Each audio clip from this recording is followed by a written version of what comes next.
Hey guys, welcome back to my channel. So it is finally February, which you all know is the month of Valentine's Day, and really a month where we can focus on the love we have for one another, especially for ourselves. So this month I'm going to work to produce videos for you guys that are kind of in that theme. I'm not going to give anything away, but I just wanted to let you guys know that I do have that coming and you have a lot to look forward to. But today I have a special DIY for you.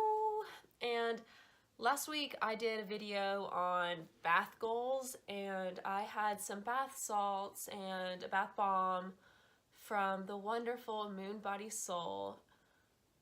They are amazing at that company, by the way. I have eczema, and so I've always been a little bit wary of doing bath bombs, all that kind of stuff, because they really dry out your skin. But oh my god, Moon Body Soul infuses them with the best nutrients for your body, and I got out of the bath and my skin was so soft, you would not believe it. So if you have sensitive skin but really want to try bath bombs and those kind of things, try out Moon Body Soul. They're so nice there. They were so kind to give me a shout out. I feel so loved by them. By the way, this is not a collaboration with them. I just really like their products, and I'm trying to share products that I truly believe in with you guys. So that's that. But I do know those kind of products can get a little bit pricey. And for us college students, given that you're in college, or given that you don't want to spend tons of money on stuff to go in a bathtub, I have a video today on how to make your own natural bath salts that's going to create a beautiful bath and treat your skin really, really good. So let's get started.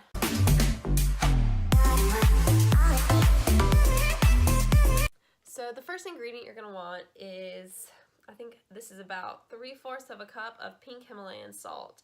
This is mined from the Himalayas in Pakistan. I don't know if that changes the mineral composition much, but pink Himalayan salt in general is really good to soak in because it's going to relax your muscles with all its minerals. Epsom salts are usually just magnesium. Himalayan salt has a little bit more than just magnesium, and it looks really pretty, so I really like to use that. Next, I have dried rose buds. They smell really, really good. They're just a little prettiness to put in them. Okay, so the next thing I have is coconut oil. This is just to provide a little bit of hydration to your skin because salt is so drying.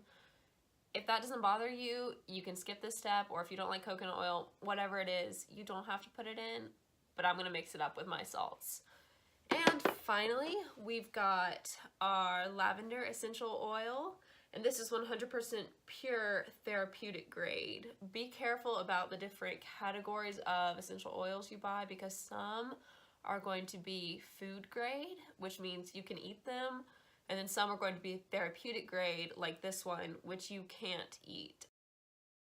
So the first step is going to be to take a mixing bowl and mix your 3/4 cup of pink Himalayan salt in with, hopefully you guys can see this, I'm juggling, your coconut oil. So I'm just going to spoon that in there.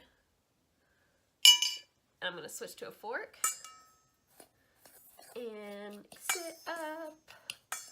It's going to be kind of hard, so you're going to have to kind of work it in there, crumble it up into little balls, and we'll see. If you guys have ever made biscuits or like a pastry, it's kind of like folding in all your wet ingredients into your dry ingredients, and eventually it'll make a slightly thicker grain. I don't know if you guys can see that, but there won't be many clumps of coconut oil. It takes a little bit of time, but just be patient. And next, this is super simple. We're almost done already. But let me take my fork out. Next, you're gonna take your lavender oil and drop, I would say 5 to 10 drops. It's whatever you want. It smells so good.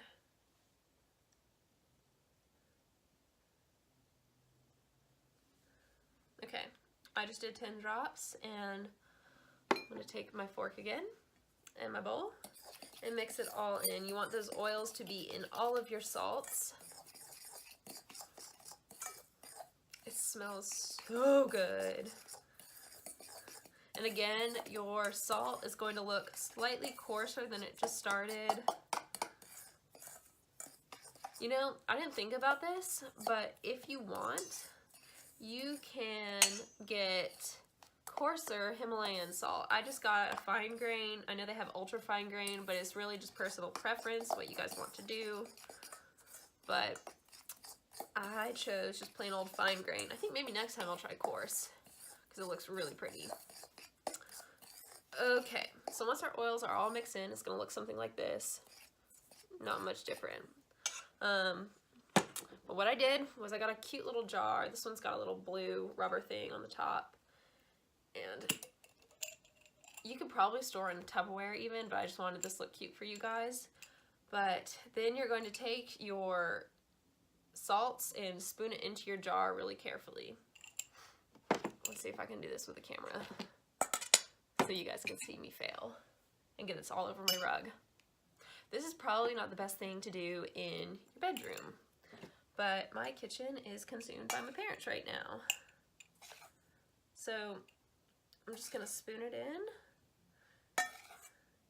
And of course you can play with the ratios of salt to coconut to essential oils to flowers. It's really whatever makes you happy, but I did, I think it was 3/4 cup of salt, 1 tablespoon of coconut oil, like I said, 10 drops of essential oil, and a 1/2 cup of rose buds, but I just left a little bit of room at the top for my rose buds. We're just gonna take those pretty little things and not make a mess like me, but just dump them into the top. Oh, so pretty. But there we are. You can close the top, and you've got your perfect little jar.